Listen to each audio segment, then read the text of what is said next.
Hello, Teach Better family. We are live here for your Sunday weekly warm-up.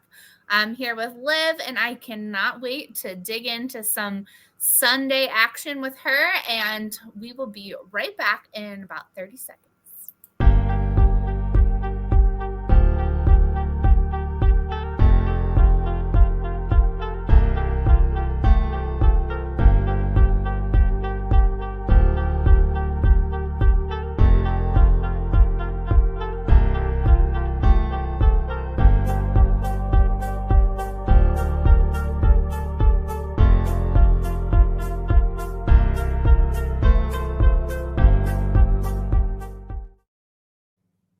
Hello and welcome back. I am Brienne Fennell and I am here with Liv, and we are doing your Sunday weekly warm-up.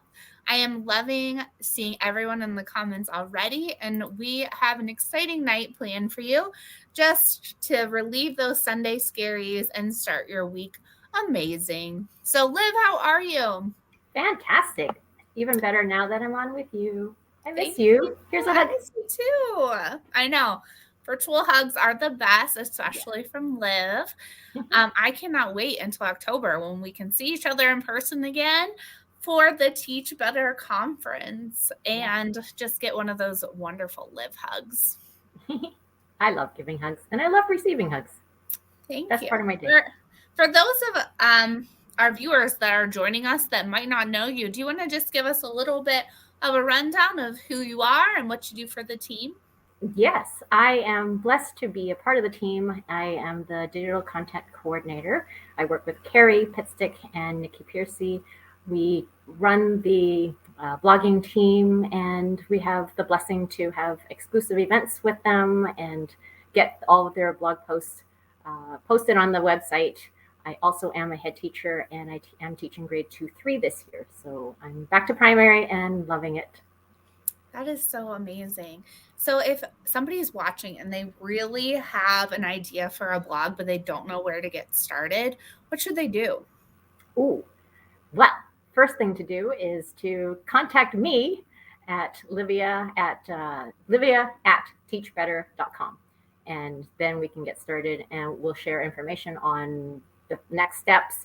We can talk about if this is a platform that you'd like to share your ideas. You know, I am the teacher that I am today because of all the teachers that have shared before me. And the number of times that I've learned one small thing that people do in their classroom has helped me become a better teacher. And each year, it's not just me, but like I have 21 students this year. I'm helping 21 students. And in our leadership roles, we help each other by sharing these ideas. And it could be one little thing that you think is not anything that's big, but it actually changes lives. So I was just thinking today, there's one thing that I have changed in the last year that literally has changed my entire, in 25 years, there hasn't been this one small change that has made such a big impact. And it's 3 words. It's I love you. And I learned this from Mark Horner and Don Harris. I know that they're secondary teachers. They teach high school, but they tell their students that they love them. And, Brie, I've always loved my students. I've just never made it explicit. And so now when I tell them I love you, it felt weird at first, right? Because, it's not something that you usually say to people that aren't part of your family and friends. But it has been life-changing. It brings me joy. It brings them joy. And really, who doesn't like being told that they're loved? And so now in my role as a head teacher, when I do my rounds and I visit different classrooms, I've also taught them I love you. And this is sign language, I love you. And so when I walk into some of these classrooms, this grade 1 class, as soon as I walk in, they'll start doing this. So I feel loved. I do it right back to them. And sometimes we match our fingers together too, and to show that we love each other. And it's literally been life-changing. That's amazing. Can you tell us a little bit more? You said you're a 2-3 teacher, but then you're also a head teacher. So what does that look like in your school? Yeah, so I have Monday afternoon, Tuesday, and Thursday mornings as head teacher time. And that's where I support my principal and support other teachers. I have time to walk into classrooms. I have time to team teach if that's what they are looking for. I am also part of one of my jobs is to order materials and things for the school, so I do that as well, and plan like what a VP and AP would do. So I help plan the school, work on the school growth plan, and how do we help move teachers forward in all the things that we're working towards, like equity, diversity, inclusion, and for here where I am, Indigenous education, and all those sorts of things. That sounds like a really cool model, and just really a great take on teacher leadership and how we can really support each other. I love how you said, like, if that's what they want, like, if you want me to come team teach with you, I can do that. If that's not how you want supported, like, tell me how you want supported. And I think that that's a great model to have, because you just give off such a loving vibe. I'm sure they feel so safe and connected to you that they feel like they can welcome you into that space. And I think it's so important because, especially this past January to February, that is always that long stretch that teachers feel. I think because from September to December, there are a lot of 4-day weekends because of holidays and whatnot. But January to February is that it feels like a long stretch. So if I can walk into a classroom and just help them see that they are supported, and whatever they need, maybe it's like, they're photocopying and they need to get back to class. Okay, don't worry, I'll bring it up to you. Or those small things. One thing that we have to do in our role is we have to do recess supervision. So every day we have 15 minutes where the kids are outside and teachers are the ones doing supervision. So on really cold days, a couple of weeks ago, we had snow. On really cold days, someday, or if there's a teacher that has, a little bit of a raspy voice, during my head teacher time, I'll make some hot water and I'll bring 2 types of tea and I'll say, would you like a tea? And that one small change just helps hold them up a little bit, to make it through their day, and just a little touch in, right? A little bit of live love to just go, hey, I see you, I value you, I appreciate you. You could coin that phrase, just a little bit of live love and live, love, and learn. We are going to be right back, and we're going to dive more into this discussion about how you can support teachers during this time, through testing, through those little tidbits of just showing love to teachers. And we'll be right back.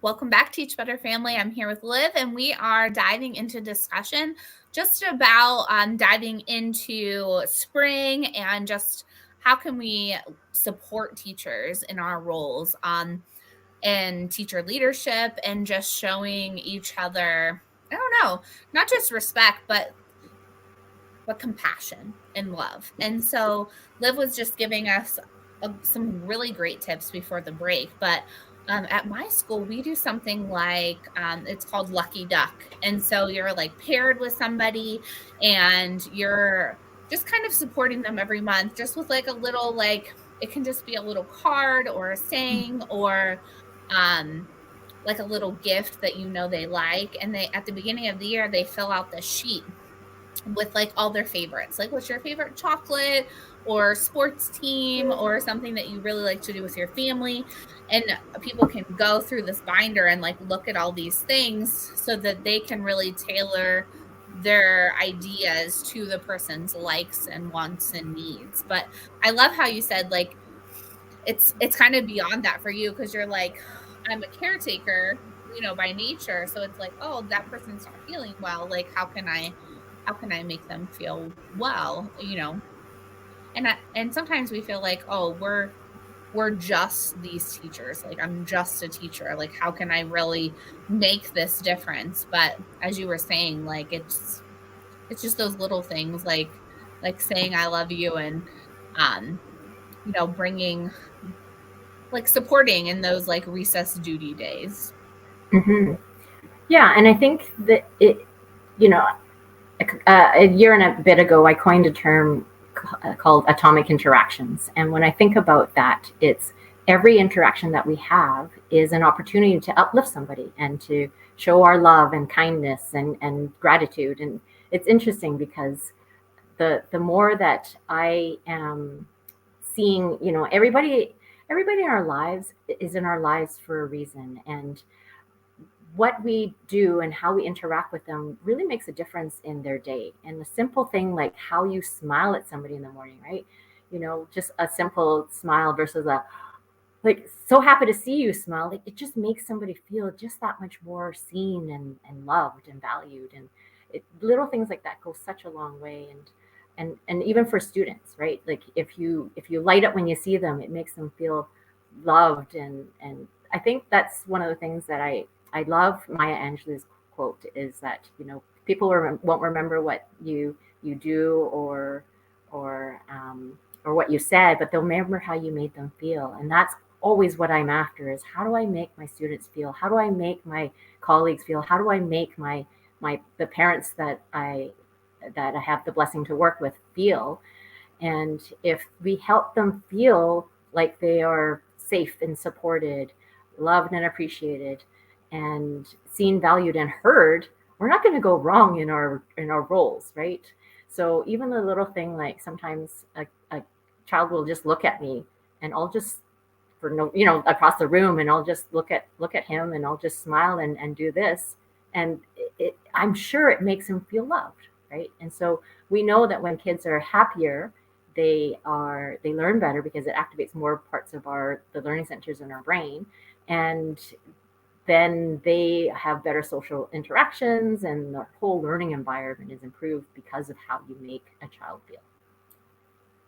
And I think you're spot on. And I want to just shift it a little bit to like how we interact with ourselves.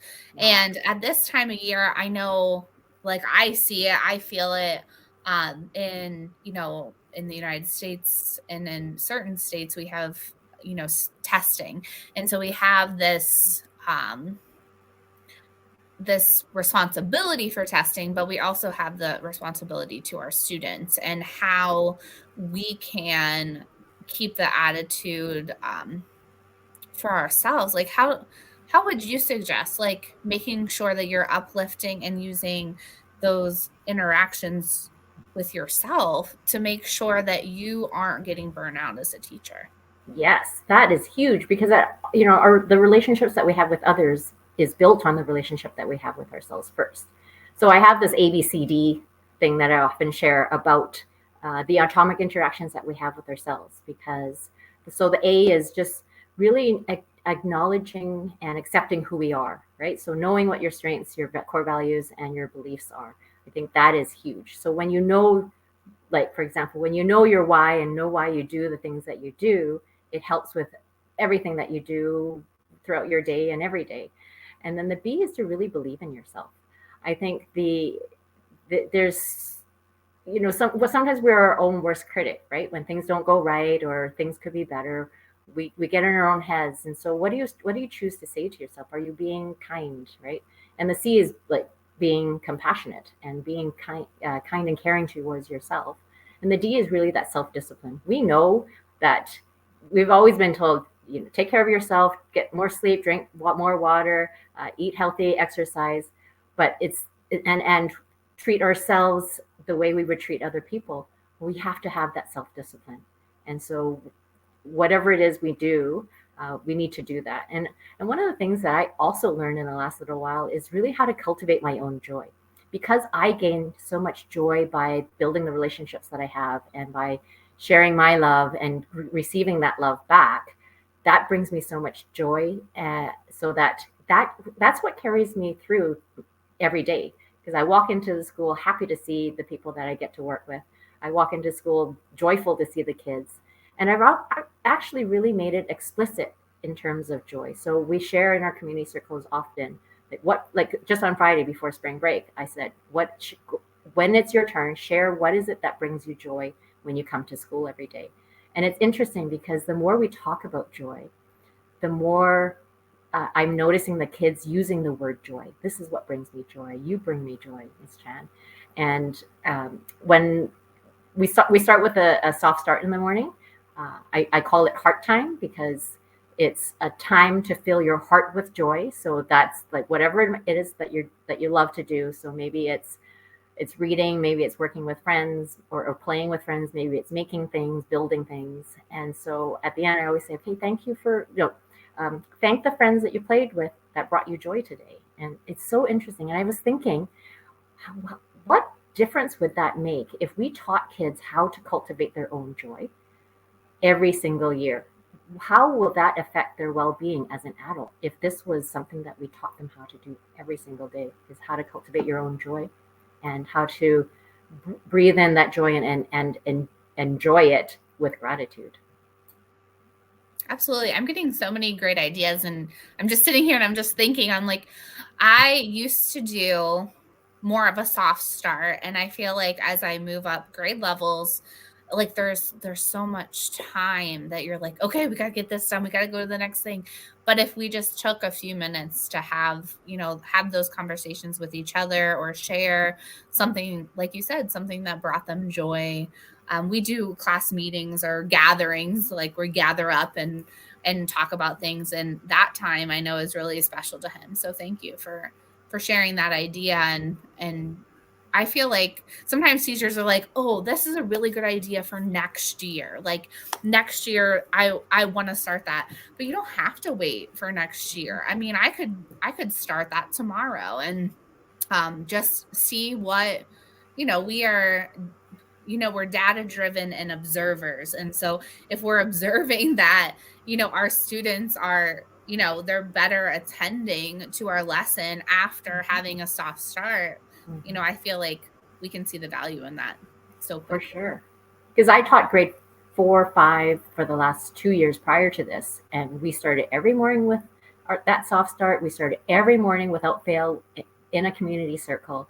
And it's interesting that even the boys would recognize the importance of that community circle time and soft start in helping them build relationships with each other and in their learning. So they were way more alert and ready to learn when we had these two things to start our every single day.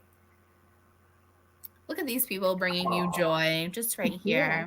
here. Yeah. Words are like gifts to me, and like they totally bring me joy. I love this. That negative voice in your head as a voice of someone you care about.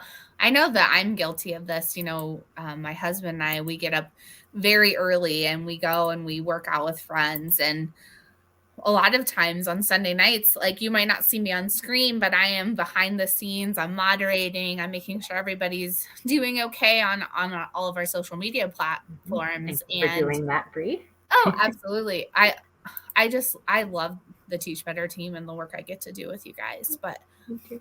then I'm like, well, then I can't get up on Monday morning. I'm like, oh, I need to get to bed early. I need to make sure I get up and I need to do this. But I have to make sure I'm talking to myself positively too. Like I get up 5 other days out of the week and I'm working 2 jobs and I'm doing these things. But like you said, the words that people are noticing and they're paying attention and they're building you up, like you have to do that with yourself as well. Yes, so important every day. And quite often, one thing that I say to myself, and I ask myself when I find myself in that space, is this serving me?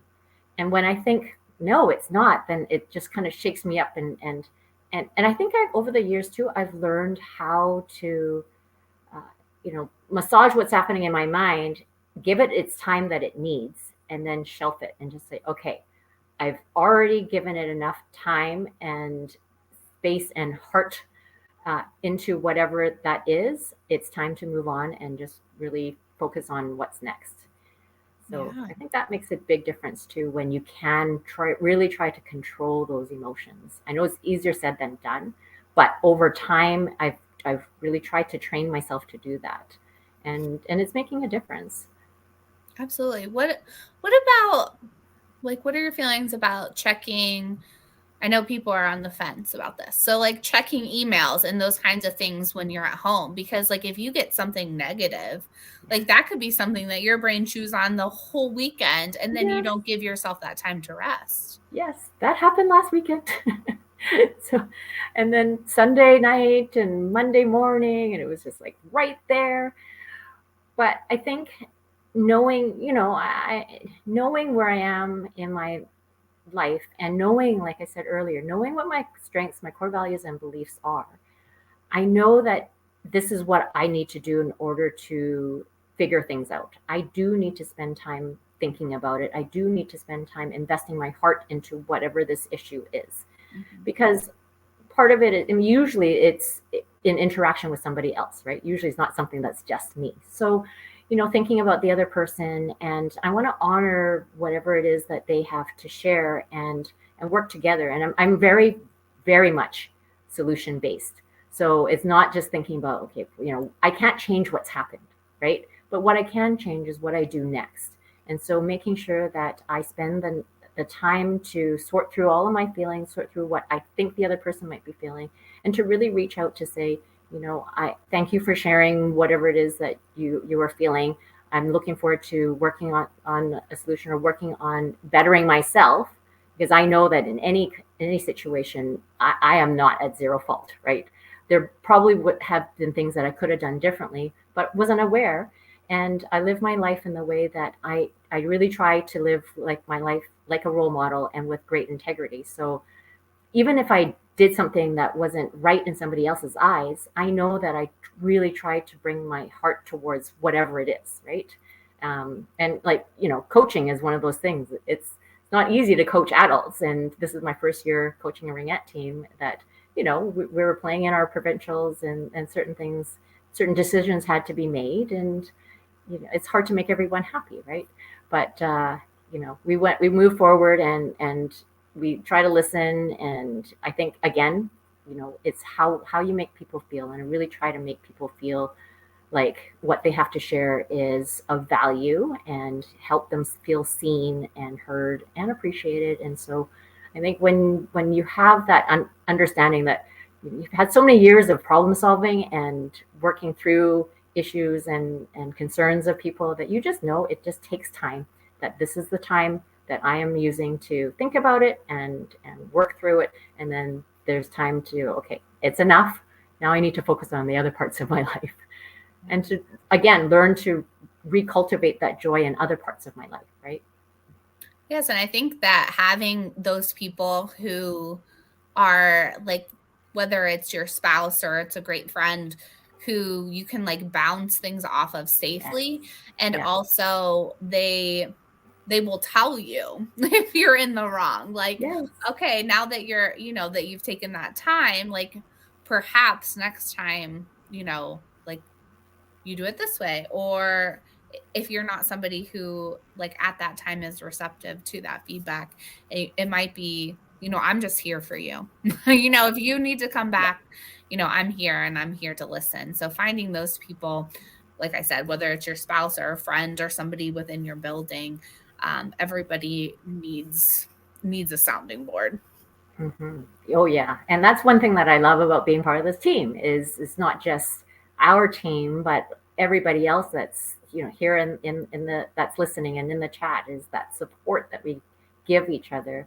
And I know the team's called Teach Better, but like it's if I were to add one more word to that, it would be Teach Better together, because it's that togetherness that helps us feel like we're not dealing with anything alone, that you can reach out to anybody on the team, and any of our wonderful ambassadors, and we're all here to support each other. And it's just such an amazing community to be a part of, that I'm grateful every day. And I know you are too, Bree. Absolutely. We're going to go into progress, not perfection. So we'll be back in just a few seconds.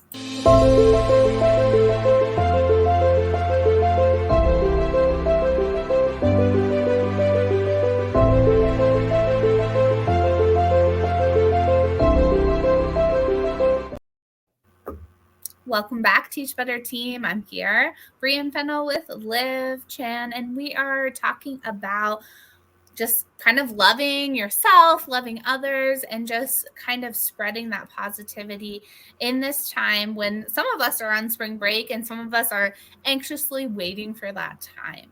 So, Liv, you are on spring break. Are you doing anything fun over this time? I plan to do writing. Writing. Writing, Nice. yes. Are you working on a particular writing project? Yeah, I have some writing that I'm doing for somebody else in their book, but I'm also working on my own. So I have an outline of what I want to say, and I think I just need to sit down and start writing. And that's one thing that I've been looking forward to all leading up to spring break. You can tell you're just like you're ready. Your smile is huge and contagious, and you're just like, I can't wait to dive into something that is, it's just like uniquely you. Um, I think that spring break can be a time where some teachers are trying to catch up on things for school, and I really hope that many members of our community take that time to really do something for themselves, whether it's catching up on an outside project, whether it's just spending that time with your family, um, doing something active, just something to really rejuvenate yourself before you go back. Yeah, find things that bring you joy. Bring you So, joy. There you go. yeah. So in the last couple of days, a lot of people are like, "Oh, we should do this, or we should, have a meal." And so we're asking about each other's availability. And I said, the only thing I have planned right now is one lunch. I don't have anything planned yet, so I have lots of time to reconnect with friends, reconnect with myself, and following your passions. I know a lot of people, especially like I did passion projects with my students in school, and whenever it was passion project time, they loved it, right? It brought them joy. And so one of the things that we can do is dive into your passions and fill your heart with joy that way. What are some examples of passion projects that your students have done in the past? Some really unique ones. One of my students, she actually wrote and published a book as one of her passion projects. And she was 10 years old. And it was so cool. She's got her own website. She's been interviewed by CBC Toronto and news articles, podcasts, and whatnot. Um, one, one girl did a really interesting one. I know you love dogs. She researched how dogs communicate. And so it was so well done because she talked about how the tail and what it means when you look for the ears and how to read and dogs body language. And so I thought that one was really neat. I think That's really cool.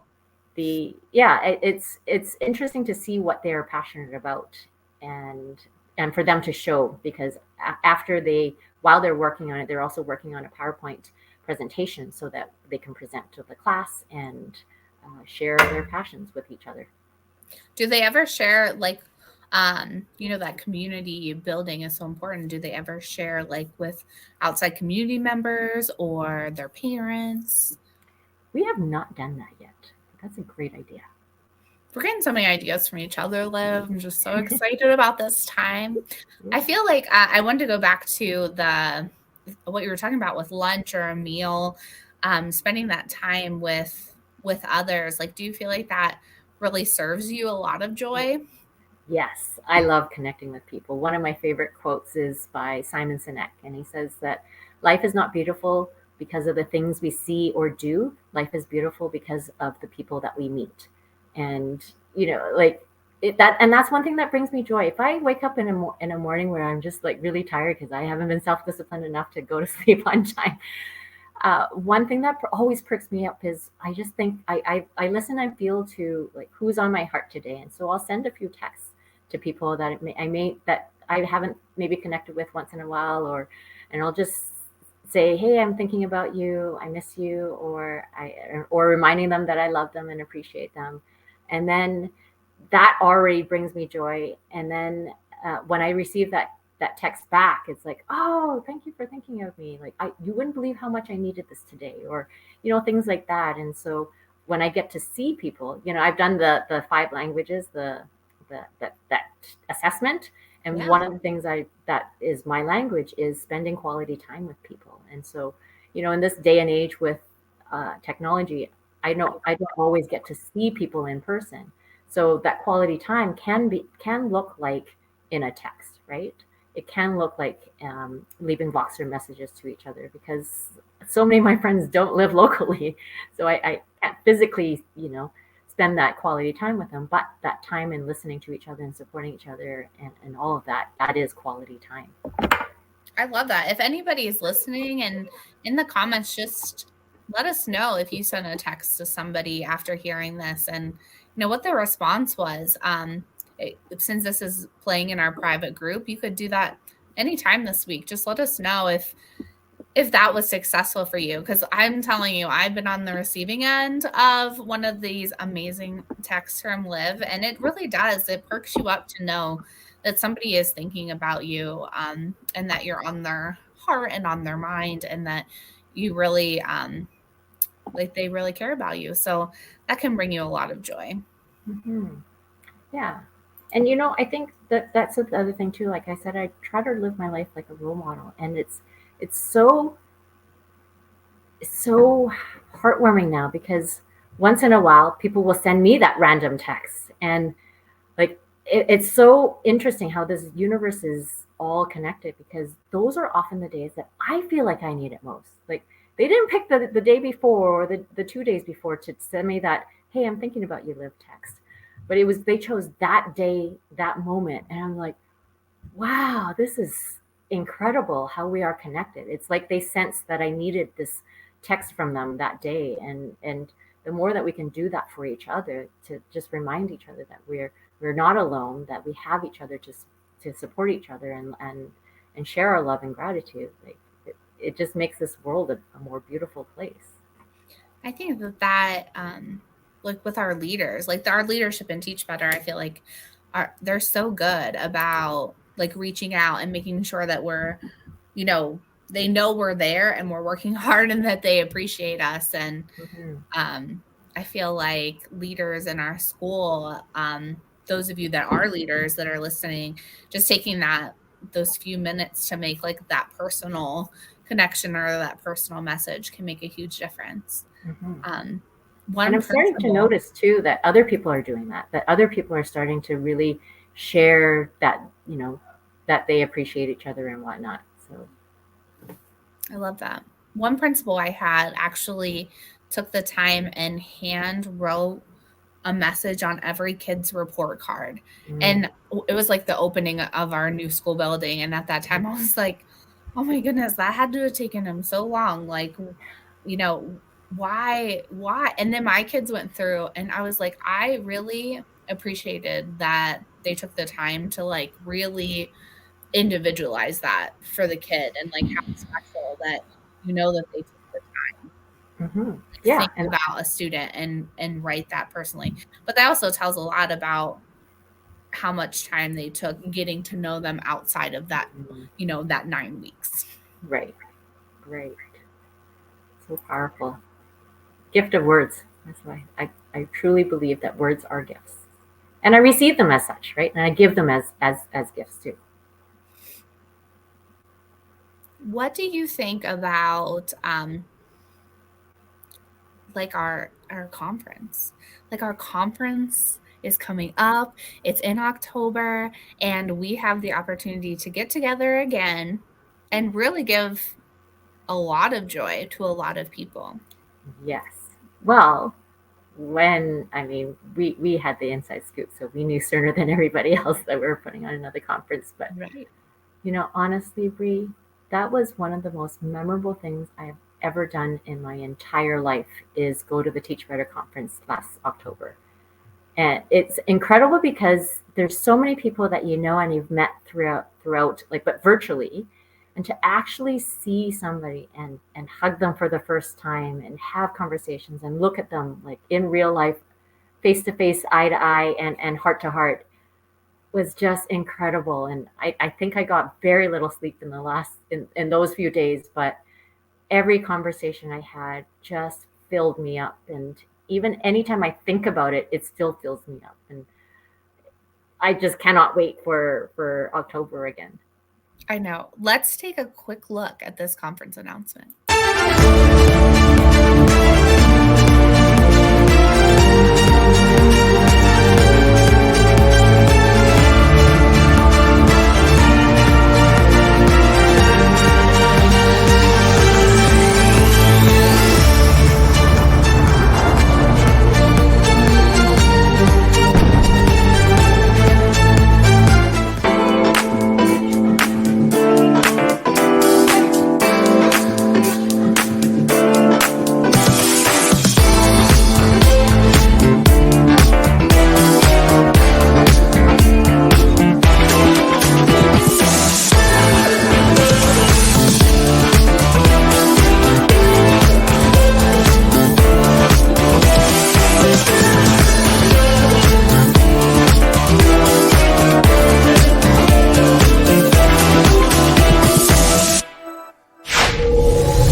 Oh my Gives me gosh, I just goosebumps. got goosebumps. I know, I'm so excited. If you have not yet registered for the Teach Better Conference, you can go to teachbetterconference.com. You can grab your registration. We also have some things that are open, like our podcasters row, our sponsorships are open. The only thing that's not open yet are proposals, but those are coming soon, and you have to keep watch on the private Facebook group and on our network to make sure that you catch who our keynote speakers are. So much important information still coming, but the excitement is already there. Mm-hmm. Definitely. What do you think is one thing, if you had to pick, that you're most excited about for this new conference? Ooh. I just have to say it's seeing people, just talking to them, seeing them, hugging them, learning from them, and just the connection that you get to build with people in person. That's hands down one of the biggest reasons why it was such a memorable event for me. I think shy of my wedding and having my own kids, like Teach Better Conference was like right up there. Absolutely. It was such a memorable event that I feel like, there's so much still to look forward to, and I'm so glad that we are doing another one this year so we don't have to wait to see each other again. One of my favorite things was just seeing people do their thing. Like, we have so many people that are involved that are such experts in their field, that are such good communicators and presenters. And we also have people who present for the first time at our conferences. And so it's not just the keynote speakers, it's educators that are in your buildings. And so if you are thinking about writing a proposal in a few months and submitting it on our Teach Better Academy, we actually have a free course where you can go through and you can see how to write a proposal. Like, really, it's a time to connect, but also a time to stretch yourself as a professional, open your mind as a learner, and really dig into the things that make you passionate about being you. Because if you're going to present on something that, like you said, with your blogging, like if it's something you're like, oh, I do it all the time, like people already know how to do this, that's not true. Like, we learn from each other. So something that makes you awesome and unique is something that we want at this conference. So Mm-hmm. And I love your point about watching people do what what they're really passionate about, right? Like, when I think about the people that shared anything in terms of their message and whatnot, and didn't necessarily mean in a formal way in terms of presenting, but the conversations, people are sharing what they're passionate about, and it's like this. How do I say it? It's almost like this air of passion that's roaming around from person to person, right? That people are sharing what's near and dear to their hearts in a lot of different ways, and the smiles that you saw just from a close distance and a far distance, the hugs that you get to see, and just that connection piece, I think, is just incredible. And we get to hear it all the time through our podcasters, because I know the episodes that they recorded at the conference, like they're still releasing those episodes. So it's kind of exciting to go back and listen and just kind of hear the excitement in their voice, because they were in such a great environment. And so I feel like it just like that's something that's so exciting to think about for me. Like, people came from all over, Mm-hmm. and we're still reaping the benefits of just being together. Yes, it's long lasting. And I But think I remember Ray saying that, being at the Teach Better conference, it's like the best form of self care. And it really is. And I think the thing is, because it's such an emotional event, and we know that anything that comes with an emotional attachment it stays in our brains longer. That I think that's why it's like, how many months has it been since the last conference? But those feelings just rush back in, and you could feel it in your heart. Like, I'm getting goosebumps just thinking about it, right? Because there's such a strong emotional attachment to that event because of everybody there. that now I think is there will be about halfway that we're halfway to the next conference is yeah, I can talk about this forever. I know. I love it. We're just going to go into our next take action.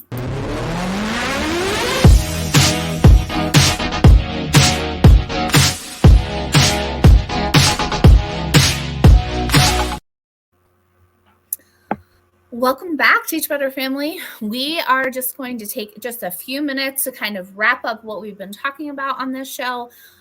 Just a few takeaways and some ways that you can take action tomorrow with some of our great ideas from Liv. Well, so last weekend I was coaching my daughter's ringette team, and there were two words that we kept on saying over and over again. One is relentless, two is resilient. And then I added later on the weekend, I added a third one, and that is reflection. And so when I think about relentless, it's just that constant pursuit of whatever it is that you think is important, right? Like for us, it was like being relentless in the game and that mindset of relentlessness of like, I'm going to get the ring, I'm going to get the ring back, or I'm going to whatever, fill in the blank. And I think for our students, we need to be relentless, that every child is brought to us that comes with their own story and their own history, their own culture. And so we can't expect them to fit into our, round hole if they're all square pegs. So we need to be relentless to try to figure out ways to meet their needs in whatever area of development that they need, but also relentless for ourselves, right? And then that is attached to being resilient, is that whatever life throws at you, whether it's a small thing or big thing, like we need to constantly be resilient to these things. And when we believe that we can be relentless and resilient, I think the combination of the two with reflection on top, what have you learned over the years, right? And what you've learned from other people. I think these three things all put together helps us in, I'll throw in a fourth R, helps us in our relationships, the relationships that we have with ourselves and the relationships that we have with others, through every single atomic interaction that we have, right? Every interaction that we have is that basic building block to build the kind of relationship that you want to have. And so I just love for everybody to kind of start thinking about that every single time you're going to pass somebody in a hallway, every single time, even a simple thing like a child comes to ask me to go to the washroom, I'll put a smile on my face and say, sure, go ahead, right? Every single time a child looks at you and you just have these loving eyes looking back at them, or a simple, like, I love you, right? These make a difference for each other. It makes a difference for yourself. So that's my biggest takeaway is these 4 R's of relentlessness, resilience, reflection, and relationships. I love that. That's a perfect way, I feel like, to end our show in our time here together. Liv, if they are listening and they're so interested in what you're saying, what's the best way to get a hold of you, to reach out? Yeah, I can be reached at livia@teachbetter.com. I also have a website, livchan.com. They can check out the things that I am passionate about. I'm also on Twitter. You can see on the screen, it's at LiviaChanL. And, anytime somebody connects with me, somebody new, it brings me a little bit of joy because it's like, oh, somebody else I can learn from and get to know. So I welcome that all the time.